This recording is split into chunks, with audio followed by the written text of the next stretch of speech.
think that we had a little bit of a problem with. I think we had a problem with. Can you hear me, John? Yeah. Okay. There's some road construction across the street. That's the only good thing I think of. I've never had that happen at this house, so it's a little bit embarrassing. Sorry about that. But anyway, okay. So we're good now. All right. So I think that should we repeat what you said? Okay. Okay. Try to go again. Go again. We can start over. Yeah. If you're just joining us, Yes. start minute 26 and 55. All right. Yeah. Hi, everyone. I'm John. All Nice right. to see you. Yeah. All right. So Jay and Karina graciously decided to give in to my plea of hosting Bootcamp here in Indianapolis. So we're super excited. Bootcamp's going to be here beginning of June at Roberts Camera and surrounding area. We've got some awesome schools set up for on-site work. We're going to have plenty of the week, or excuse me, the 3 days of boot camp actually hosted here in the store. So we're going to have lots of opportunity for people to come in, put hands on things, try things out, look at stuff. What's that lens actually look like? What's that camera bag actually look like? Things that are impossible to do on a computer screen. You're going to have an awesome opportunity to be here and to enjoy what camera stores have to offer. So to reiterate what we discussed a little bit earlier, I always publish a bootcamp gear list. That is the price list specifically for attendees of bootcamp. And that will have beneficial pricing, preferred pricing in place for all of you people attending this year because we're hosting. And I expect quite a few of you are going to be driving in to boot camp. Bring a bigger car and plan to drive away with things. I'm going to have that list published early. So I'm looking to have that actually ready to go towards the beginning of May. And that will have promotional pricing, everything we can do to give you guys the best deal on all the gear. And we'll have that ready for you to review. And if you can get your ducks in a row and get orders kind of in place so that we're ready to go for June, then you'll be able to drive away with gear in hand. Okay. And making sure you know exactly how to use it. We'll spend time just, putting hands on things and showing how to connect the boom to the stand and, all the stuff that's a little bit harder to explain just over the phone.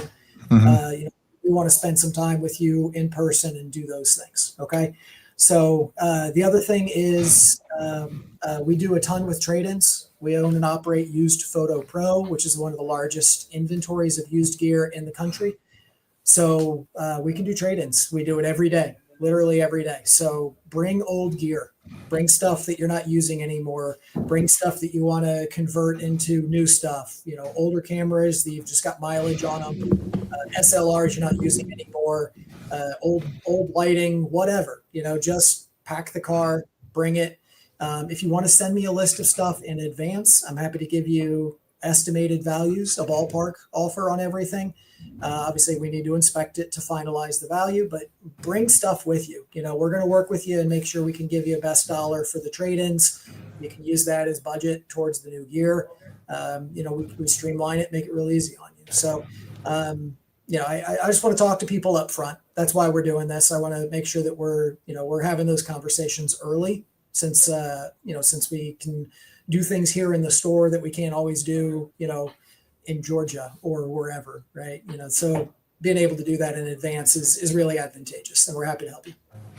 All right. So yeah, and quickly how I met John is that I think Bobby Malice with Canon had referred me over to you.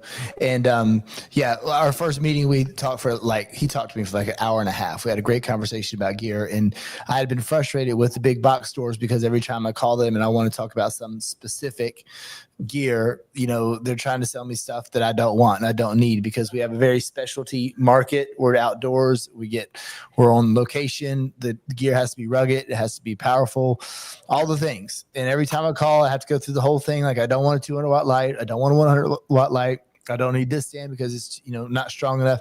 So anyways, John got to really he listened to me with everything that I needed, and I was done after that. I was like, okay, I finally have somebody who will actually listen. And then we just developed our relationship, and he actually came to boot camp. So he's been to, how many have you been to now? Like five, six? Something. Yeah, something like that. And so it's great because then he knows exactly the gear that we use. It's not like any guesses. He's seen us use it at boot camps. He knows exactly the pros and cons. And if you have a certain gear that you want to buy and maybe it's not available or it's on back order, he can suggest this, and he knows that it's going to be an equal or better replacement. He's not going to give you something that's going to be inferior because he knows, the way we use and abuse equipment is going to break. So that's why I say he's the volume guru, because he knows what we need. We are not wedding photographers. We're not portrait photographers. We are on location volume photographers, and it's a special set of equipment. So very thankful to have him, and him being part of the boot camp is a big deal to me, because it's just, having that expert in the gear will keep you from buying gear you don't need. I've wasted probably, I won't tell Karina, but maybe tens of thousands of dollars on gear that wasn't useful, and if I had somebody like John from the beginning, I wouldn't have wasted my money on all those other things. So he's a great resource. Very thankful to have him. So I have a question. So what would you say, like from the boot campers, we got, I guess, close to 300 of them now. What would you say is right now the most popular product in 2025 that are people calling you and asking for? Mirrorless cameras is still top priority. I mean, getting a camera system that is responsive and repeatable, accurate autofocus is, if for those who haven't tried it yet, and there's plenty of people that are still in the SLR world. Largely, these are people that do like school portrait, right? Okay. The sit down and they have 8 or 10 or 20 cameras, and I get it. That's a hard reinvestment, but to lose focus on X percentage of the frames that they're making, you don't have to struggle with that stuff anymore. So that's still a really big part of the conversation. With movement, that like what you guys are doing outside when you're hitting different poses and you got that little bit of forward and backward, right? Having a focusing system that just keeps up and it's easy, that's huge, right? So that's really still a big part of the conversation. There's still a lot of people that need to pay attention to that. And every image is a saleable image, and if you miss focus on it, you didn't get to sell it. Yeah. That's the simple math, right? Yeah, so 100%. That's huge. Proper lighting and the stuff that goes with it. And the last part of that is really the big conversation, because people, like you said, if you don't know, you don't know, right? So what's the right thing that's going to do the job that I want to do? Okay, how am I going to modify that light? How am I going to support that light? How am I going to keep that light from spinning? How am I going to make sure that light stays put? How am I going to make sure that thing doesn't fall down from 10 feet up on top of the 9-year-old's head? I will go on and on and on forever about safety on set, right? Yeah. And it's just, that liability is just huge. So those kind of conversations have to be part of the big picture, and that's stuff that we talk about constantly, just the right way to load a stand and make sure that everything's going to be safe for everybody around it. And so, you don't have parents worrying and complaining and, legal things go. It's just, those are things that you can completely avoid if you do it the right way. So we spend a lot of time training on that stuff. That's really important. All right. So let's get back to cameras, mirrorless cameras. All right. I won't put you on the spot for which brand, but okay. Let's say volume photography. We'll do sports and maybe what we do. So we're not on a tripod, right? We're here moving the camera everywhere. So that's why the image stabilization is so important, right? With the lens and the camera body. All right. So Canon, what would you recommend? We'll go about manufacturer. We'll go Canon first. What would you suggest the best camera for what we do? Yeah. R6 is still the sweet spot. It absolutely is. You've got the right amount of resolution for the reproduction that you need in terms of print sizes. Only 26, right? Is it R2 26? 24. Yeah. 24. Perfect. Yep. Oh, wait, no, excuse me. They bumped it up on the new one. Yeah. The old one was so 20 to 24. Yeah. The R6. So it's in that mid 20 range. R5 will be too big, right? R5 is too big, too many files. Well, it's more than you need. Right. But, let's be fair. A lot of people are going to use their equipment for other things. So Right. if you're only going to buy one camera and you do want to go shoot landscape photography or commercial, product work or things like that that do require more resolution, you don't have to buy two cameras. That's Right. just overkill for doing this work. Okay. You just don't need that much resolution. So the R6 is still the sweet spot in terms of resolution, in terms of being able to put a grip on it, which is something that Canon Right. kind of moved away from in the mirrorless world. They did not offer grips for like the whole product line like they used to. Yeah, I remember that. Yeah. Mm-hmm. Yeah, so that's something to keep in mind. Obviously, you want to get the grip on there so you can do your vertical shooting from down low and have good ergonomics on the camera. You don't want to have this thing where your wrist is twisted like this, and you do that 100 times a day, let alone 700 times a day. Oh yeah, Right? it's terrible. It drives you crazy. It's bad on your joints, right? So having a grip and then dual card slots is a must, right? You got to have your backup file. So the R8 from Canon would give you a good resolution, but no grip. One card slot. Single card slot, right? Right.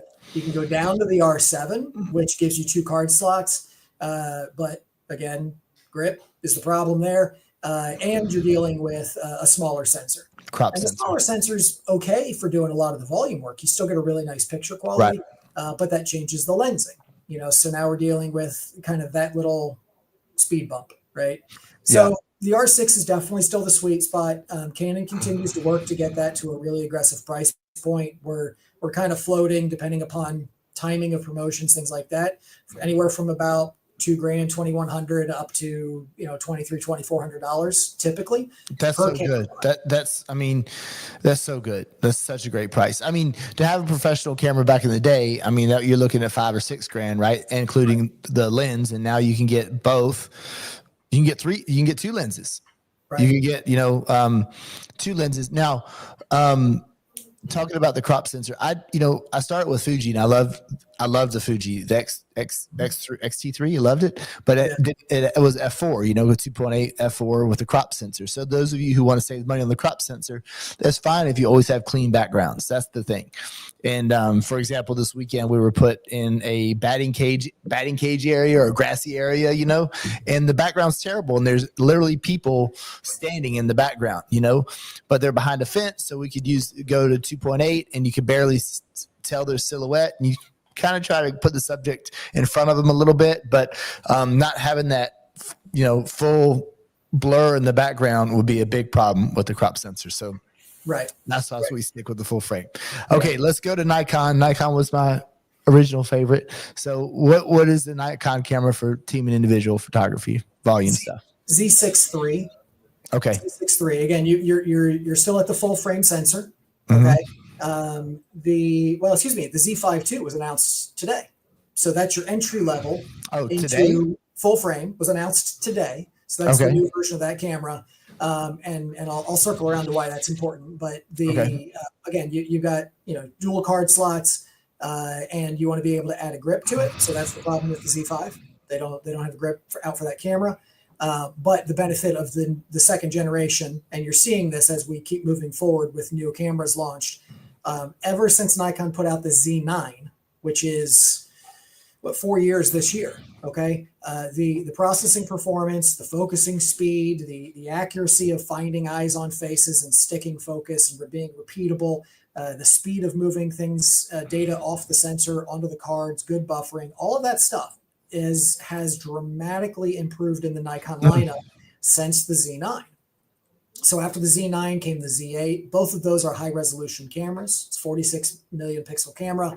Again, way overkill for this work, but dynamite image, really fantastic image caliber. And then the Z6 series, they finally went with the Z6 III. They finally gave you the right kind of flip out screen. So you can get down below, right? That was the problem with Nikon, is they had this screen that was a variable angle tilting screen, but it didn't fold out and fold around. And that made those low positions really hard to frame. Couldn't do it. Couldn't do it. Yeah. So Z6 III is really the sweet spot. Again, you can do grip. You've got dual card slots. You've got the right kind of screen. You've got awesome focusing capability, for finding faces and having repeatable focus. And you're at a 24 megapixel camera. Okay, so that would be the way to go for Nikon. And this is the stuff that we'll put on the gear list. So we'll outline those packages with the appropriate lenses, with the right cameras that are going to meet all the criteria for doing this work as efficiently as possible. Okay, so let's talk about the Sony.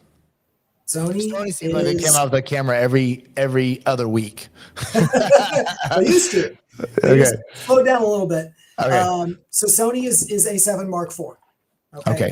That would really be the right one to go to. The A7 III people will buy because it's a little more affordable. Again, you're at the right resolution. You got dual card slots. You got a grip for it, but it doesn't have the right kind of fold-out screen. The A7 IV has that. Also, the A7 IV is the only camera in the Sony line that they have offered the in-camera crop, head placement, all that kind of stuff. That is a software package that you can buy and install into that camera. The setup is a little bit like you got to spend a little bit of time doing it, but it's and some of the boot campers I know have done this already and installed that and are working with A7 IVs. But if you really want to be very considerate about head placement and physical size alignment for repeatability in your shots, everything looks the same. Again, this is really important for like yearbook photography, right? Headshots. Right. Then the A7 IV is absolutely the one to go for. So they have head placement in there. So does it work whether it be vertical or landscape? Yep. So it flips. It'll self-orient as you move the camera. It'll show you what your crop guides are. I think that'd be great for us too, because that's a big problem. Like if you have too much headroom, too much foot room, whatever the case may be, and you want to go through, we want to shoot as consistent as possible. So we use Imagine AI, and the AI does really good. But the better the frame coming out, the better, we want to just fly through images. Right. And it's way quicker to fix it right there, shoot it right and let AI do its little tweaks than it is for expect AI to, really move those images around a lot. So, yeah. Yeah. I hope the other manufacturers are going to follow that. So Canon has, but only on select lower end cameras for right now. Because they believe that's school photographers, and is that why they did that? Right. So, and Sony did it for the same reason as Canon did it, but you got to look at, they're trying to hit as big of a market as possible, and that doesn't involve the Jay Boatwrights of the world. You do a ton, Jay. Right. The volume is enormous for your business type, but you're not a multi-state company. Right. That's, doing, they're buying 100 bodies or districts. You know what I mean? Like those are the companies that they need to take care of, right? They got to get that out. And those companies aren't buying $3,000 camera packages. They're buying $800 camera packages because that's the volume that they need to live in to make their business work. So that makes sense. The R50, the R10, and the R7 are the cameras that have the crop guides built in. Or excuse me, not built in. It is something you got to add. So there's a small dollar fee.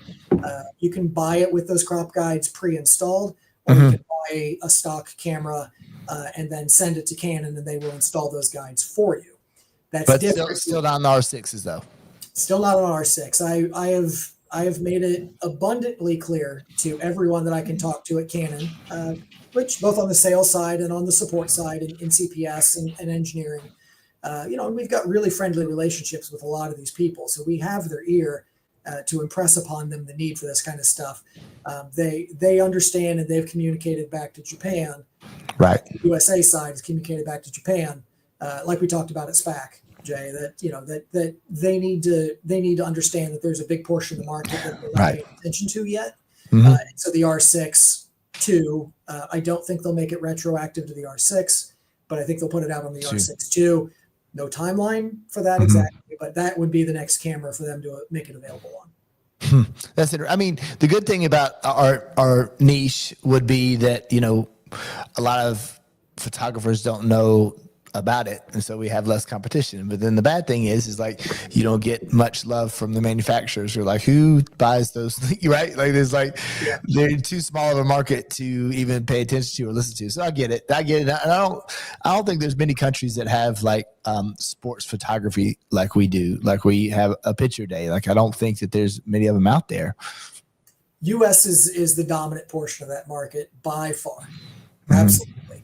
You see a little bit in other countries, Europe and even South America and bigger metro areas, things like that. But the USA, interestingly, as you might expect, right, does drive the market in a commercial and consumer way, the national market.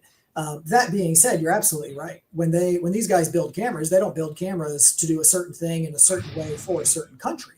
Right. Because they can't manufacture that way, right? They have to make it compliant internationally. And that comes right down to USB protocols and HDMI protocols and how, that's why Canon has not removed the power functionality of USB as a switch in their cameras, is because that doesn't work for their business internationally. So, that's why, thank you, Tether Tools. They've got these cables. Yeah. Oh my God, what a huge thing. Okay. Yeah. Well, those companies are doing that. That's a good segue to that. All right, let's get back on the Tether Tools quickly. But Fuji. Yeah. What would the camera, the XT4? XT5 would be the current version. XT4s are discontinued. Okay. And again, like to your point earlier, it's with Fuji, it's either that smaller sensor called an APS sensor, or it's medium format. Right, which is, don't get me wrong, it's awesome, but it doesn't move at the speed that you need to move at. That's not the best choice. Again, if you're using the camera for other things, yes, it's capable, but you don't need a 100 megapixel or a 50 megapixel 16-bit file. The issue with the Fuji stuff, and I'm not knocking Fuji because I love the cameras and I love the image quality, but it is about depth of field. Right, because there's the four things that make depth of field happen, and one of those, very critically, is the sensor size. So everything else being a constant, the smaller the sensor, the more things are going to be in focus. So you're going to struggle with that, where it's harder to get rid of those busy backgrounds because of that smaller sensor size. That's just the nature of it. And Panasonic, didn't they just come out with a new camera? They did. And it so far is looking really, really good. Our rep came through. I have so much Panasonic glass here that, a matter of fact, I gave away one of them because I want to use it. So I gave it away. So yeah. Okay. Tell me about, tell me about it. It's going to be great. I mean, there's no question about it. Again, Panasonic is in an interesting place where they're trying to target commercial use, high resolution output, and that's coupled with video capability. Panasonic's, they really do the biggest portion of their business is in video. That's the dominant portion of what they've done, and frankly have been for decades. Like vlogs and whatever, creators love Panasonic, correct? Well, even beyond that, in a commercial use or even government, the United States Senate, if you watch that stuff on C-SPAN, whatever, all that's on Panasonic PTZ cameras. They put 60 or 70 PTZ cameras into the Senate chambers 3 years ago, something like that.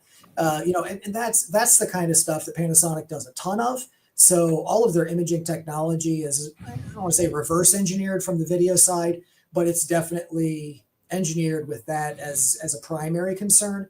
And as resolution for video keeps increasing, 4K to 8K, so on and so forth, you got to have that higher resolution sensor to support that. So that's why you're seeing those cameras move that direction.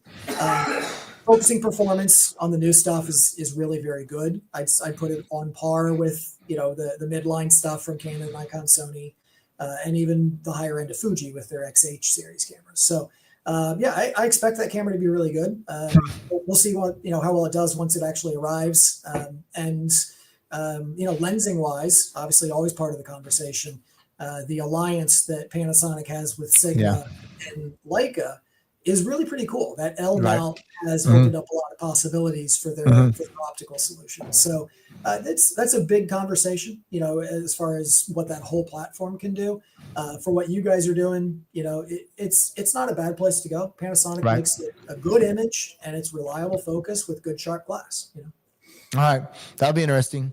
That'll be interesting. Yeah. I have a big old 228, like their 7200 is gigantic. It's big. This is big and heavy.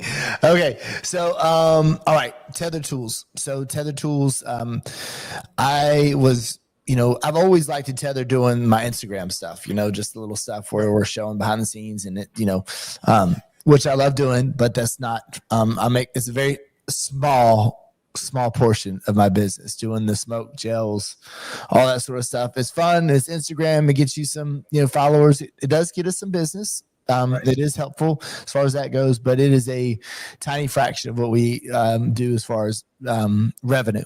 But that being said, we move so fast on our league stuff that tethering has just never been an option, because the first thing is usually we have an hour setup time, and it's doesn't matter. It's always right down to, if I'm lucky, my first practice photo is 5 minutes before the first team. That is like, I have all the time in the world. But typically, my first photo to test my lights is when I have the subject in front of me, because there's a lot going on in the shoot. And there's so many variables that happen, so many problems, so many fires to put out as soon as you get to the shoot. Mm-hmm. It just works out that way. That's just the way life is. All right.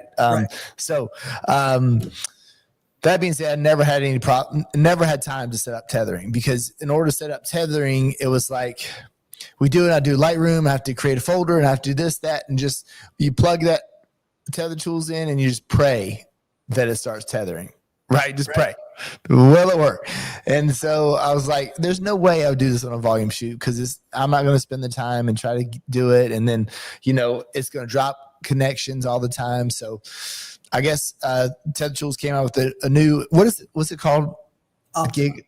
Optima. Yeah. So it's just a data transfer. It's not power. So it doesn't conflict inside the camera. That's first, right? Right. That's a big part of it. Yep. It's 30-foot cord, which is great, is what I have. And then it is lightning fast. It's unbelievably fast. These are 10G cables. They're rated for 10G. Now that mileage varies based upon what the camera is capable of, right? And also what your bus speed is on the USB protocol on the computer side. So there's some variable in there, but the cables are rated for 10G. So you are getting lightning fast transfer. If you're on like a new MacBook and a current camera, these things are moving so fast. I mean, raw files, JPEGs, does not matter. You are, it's not instantaneous, but it's by far the fastest thing we've ever had. Yeah. So from the media days are cool. Like you said, they're a splash. They're interesting. They can drive some business to you. It's good advertising stuff. But and that's great when you want to show your client, have a client side monitor, and get that enthusiasm right there as the shoot, and it gives life to everything and people are excited. That's wonderful. But that's not the kind of thing that you need to do when you're just cranking out, hundreds and hundreds and hundreds of shots, right? Right. For that environment, it's about photographer critique, immediate, seeing something that's on it's not this size screen. That's okay for framing, but you can't see details on that 3-inch. Correct. You just, I don't care. You gotta spend some time, magnify in, and you're not going to do that. So to put it on a screen that's 15 times larger, that's right next to you, and just so you have that quick visual check, you go, got it, right? And you've got the confidence, and you're moving from shot to shot. So to have a reliable system that can do that is huge. It really is. So a couple things to keep in mind. Again, they've taken the power out of the cables, so you don't have to fight the power versus data. And for those that don't know, USB-C are capable of, that whole protocol system is capable of both power delivery and data delivery. Right. Some manufacturers have given a camera switch in the menu of the camera where you can say, I want USB to do either power or data. Canon has not. They frankly will not, right? So that's why Tether Tools went out and they actually stripped the power capability out of the cable, so that hard wire that power conduit is removed. It's data only. So we've removed that headache, which gives you a much more consistent connection where you don't have that power data fight, which is causing drop connections. And you're going right to your tethered software. They're crazy fast cables. They come in various lengths. You've got the 30-foot, which I think is ideal for a lot of what you guys do. You could step down to a 15. They make a 10 and a 6, but frankly, not really. Yeah, 15 minimum. Yeah. 15 probably minimum, right? And then the other thing you got to keep in mind if you want to start tethering is keeping all your cables, from getting snagged. So that port protection is really important, both on the computer side and on the camera side. You've got that little, connector secure bit, right, that I put on the bottom of your camera. I don't know, like 3 boot camps ago, I just put it on there for you and just said, that's great. Here you go. No, it's great. Well, and then the other thing is, the one last thing is I bought that smart shooter. Shooter, yeah, that is fantastic. So Smart Shooter is just it's Tether Tools tethering software, so you don't have to worry about setting up Lightroom. It's incredible. Like I was like, okay, the first time I tried, I was like, I literally have 3 minutes to set up. 3 minutes to set up, typical. That's a long time for me. I got 3 minutes to start my tethering. It took me like 60 seconds, and it was up working. The only thing is I have to figure out is it does default to sending all the images to the computer, and I don't want that. Like I want to be able to send it to. So you have to go in there and make sure that you're sending it to the computer. Yeah, and I want the default to be both. I don't know if you can set that as a default, but that's important because we have some. So we usually have typically we have 2 lines and a team photographer. That's 3 cameras going. Then our big shoots that we have this weekend is gigantic. We'll be 3 lines and 1 team photographer. So we have 4 cameras going. So I'm not going to have a laptop at every station. I'll use it. I'll tether when I can, but where I really feel like it's of value is it's fast enough to where I could go to each photographer and plug in, hook up their camera between teams. Team will have the Braves going, Astros coming next. Oh, let me see your camera. Hook it up, and that way they can start taking photos, and I can watch them taking photos, so we can train right there, live on-site training, and I can see like, okay, you need to do this, that, or the other. That's where I'm going to have value in it because I'm not going to bring a laptop for each photographer, if that makes sense. Yeah. So that's how I want to use it. I'm really excited about doing that. I think that'll be the easiest way to train photographers is like just you're right there on site. We can both see where the mistakes are being made and what you're doing right, what you're doing wrong. Right.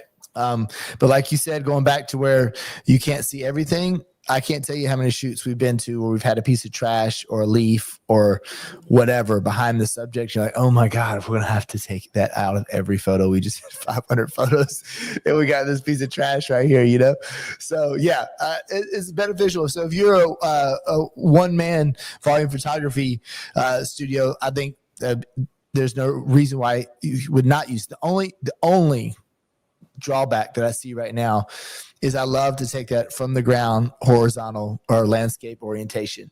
So it's a little hard because when you flip the screen out, it's really a little bit hard to see just because you have the cord coming out and you can't flip the screen. So that's the only drawback. If that port was on the other side of the camera, I guess that'd be helpful, but I don't know. I really don't think Japan's going to be like, hey, there's some guy.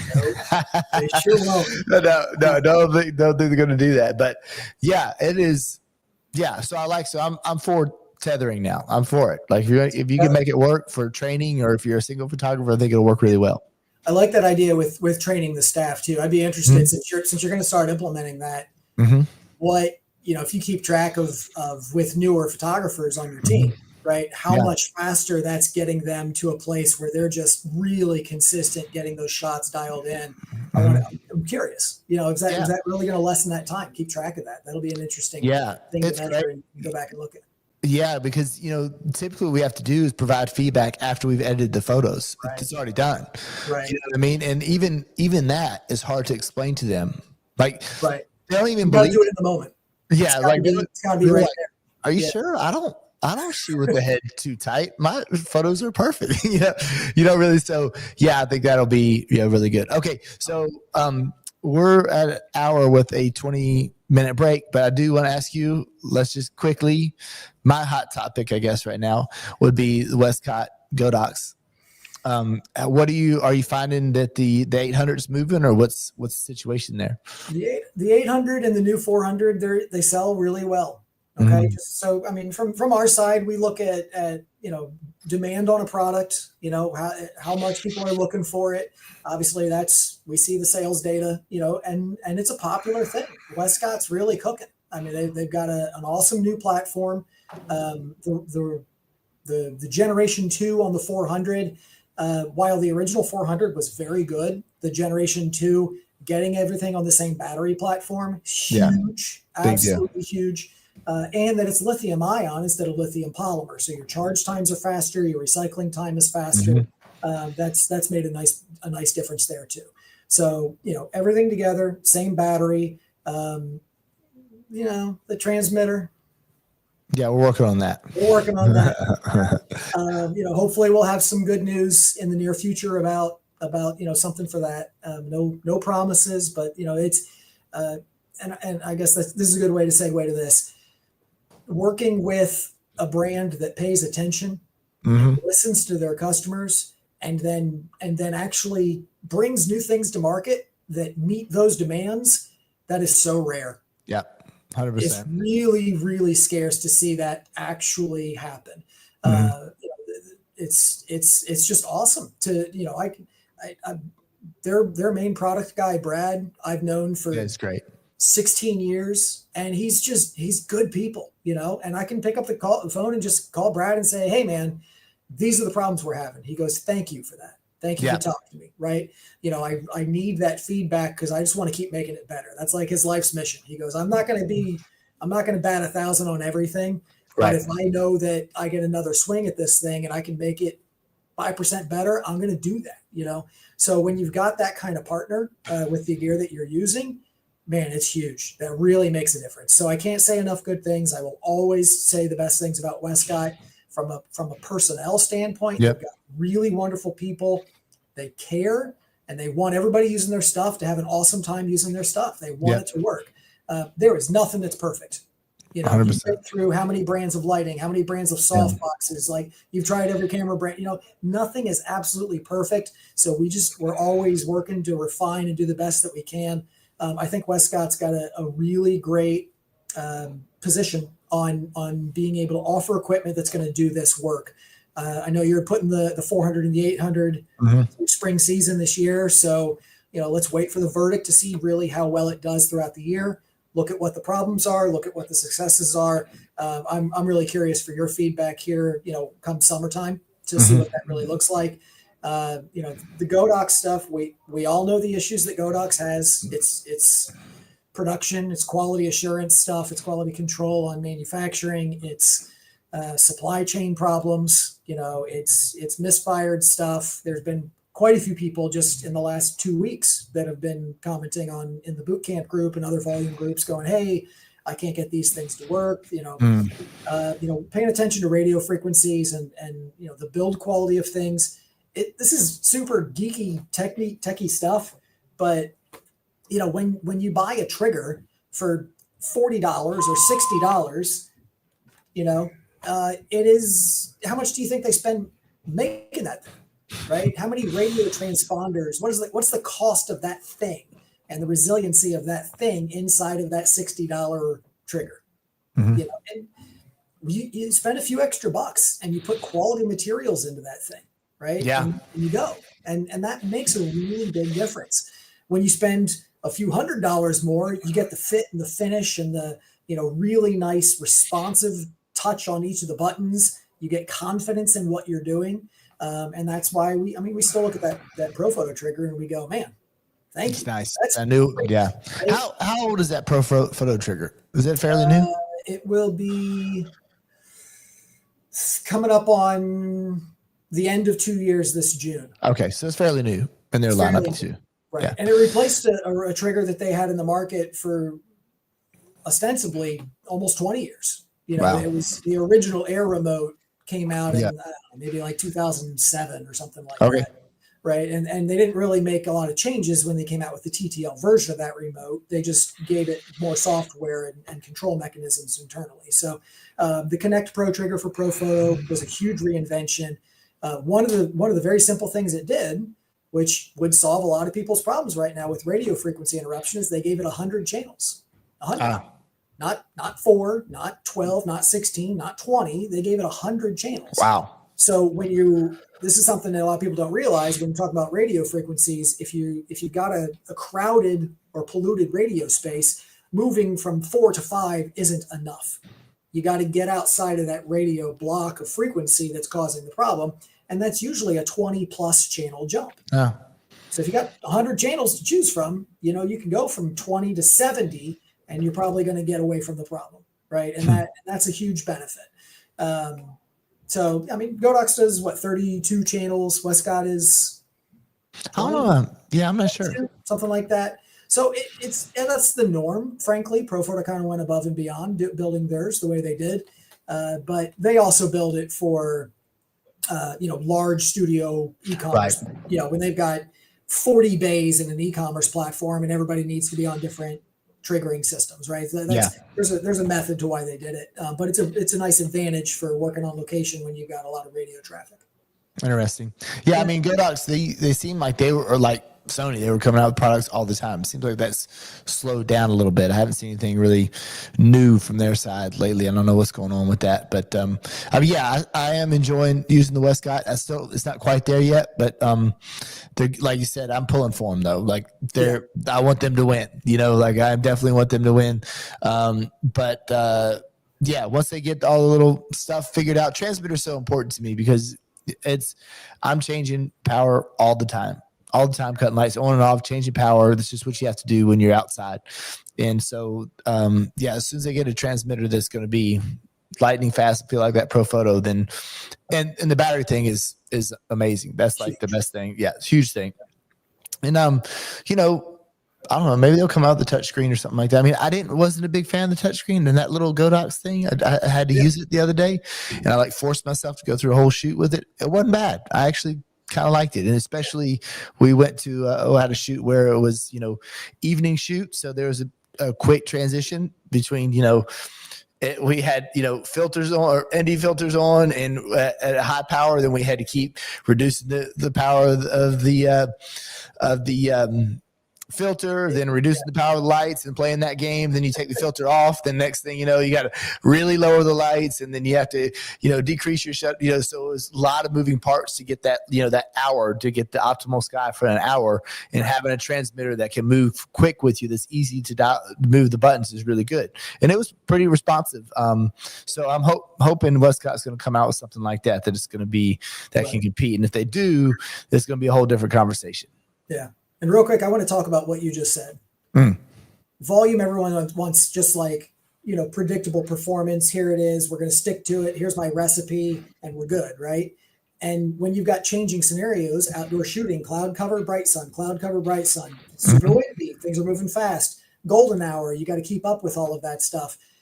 I can't tell you how nice it is just to have really easy to use gear. Yeah. You are thinking about 14 things every minute, right? As you're moving through all of those motions. 100%. So anything we can do just to make the gear as easy to manipulate as possible and as reliable. Like, so when I say do the thing, it does the thing. That's huge, yes. Right? Huge. So you got it. Yeah. Huge. That's the kind of stuff where, you don't always look at it and you go, oh, this thing's, $200 less than this thing. And I said, yeah, but how does it work? Yeah. Right? So we got it. We got to always have those qualifying conversations. I'm pretty upfront about that. I just, you know me, I'm going to tell you how it is. Right. Well, I joined this, every once in a while there'd be a sports photography group on Facebook that I didn't know about. There's this really big one. There's sports photography and videography, and it was like, I don't know, it's like 2 or 3 times the biggest one that I'm usually in. It's huge, and I introduced myself.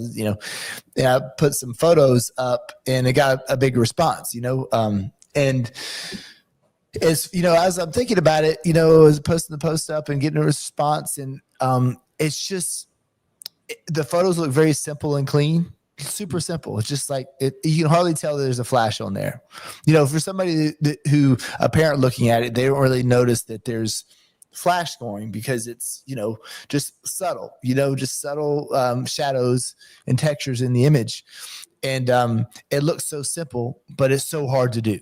You know what I mean? It just looks so very simple. Like that's the whole, that's my whole style. Is I want it to look as simple and clean as possible, yet extremely difficult to duplicate, and being able to work outside and changing conditions and be able to have your equipment work with you to where, it's just an extension of you, you're just making it work and you're making those adjustments on the fly. So that way you can make that photo not look too flashy. Cause you could just shut everything down and just, flash, and it just, but that's not a timeless photo in my opinion. I like just the stuff that looks super simple. That's interesting. Timeless photo. I've been making pictures professionally since 1997. Mm-hmm. That's the first studio I worked for. And we back then, timeless photos. You can take a picture in a studio, that thing's going to get stuck in the drawer. Take a picture outside, it's real, it's environmental. There's people like fresh air, like all these little psychological things. It matters. It does make a difference. So making those timeless pictures, and to a point that you said earlier, where volume's this niche thing, and it is. But I'm telling you, more and more people are figuring out that you can make money doing this. Right. More and more, almost weekly, I'm seeing more people asking about this stuff. What will become a crowded market, right? The thing that will make your business stand apart is the caliber of the photograph. Most of the people, 85% of the people that are going to get into this business, and there will be a huge influx. There always is. The ebb and flows of all the markets. I've seen it for decades. Is, they're going to do a tent, or they're going to do 2 umbrellas, or they're going to do one light and just use the sun as a backlight, Correct. And they don't care about their background. The sun's always going to be the backlight. Whatever it is what it is, right? Right. And those people will do plenty of business when they don't have the competition. Right. But when you have the competition, and the competition stands apart because of the quality of the image, right? And like you said, there's 1,000 things to think of. It's not easy to do it right. It's not easy to make a really good image. But if you can master that, if you can work on it, you can get it done. So shameless plug for Bootcamp. Yes. Go learn. Seriously. There we go. You got to invest in the gear, of course. That's going to be the tool to get the job done. But you've got to know how to get the most out of it to do the best you can so that you really separate from your local market. It's a business decision. Yep. And that education, Jay, I've said it before, there are very few workshops that produce education to the extent of what you guys do. Thank you. That's why I choose to come see you. That's why I want to be in the room. It's, you're doing a really good service for a lot of people, and it matters. So, go to Bootcamp. All right. Well, let's end it with that. That's perfect. Hey, thanks. Sorry for the technical troubles. Hopefully I'll be able to edit that little 20-minute break out. So You can get a coffee break. All right, John. Thanks so much for your time. Later, guys. All right. Bye-bye.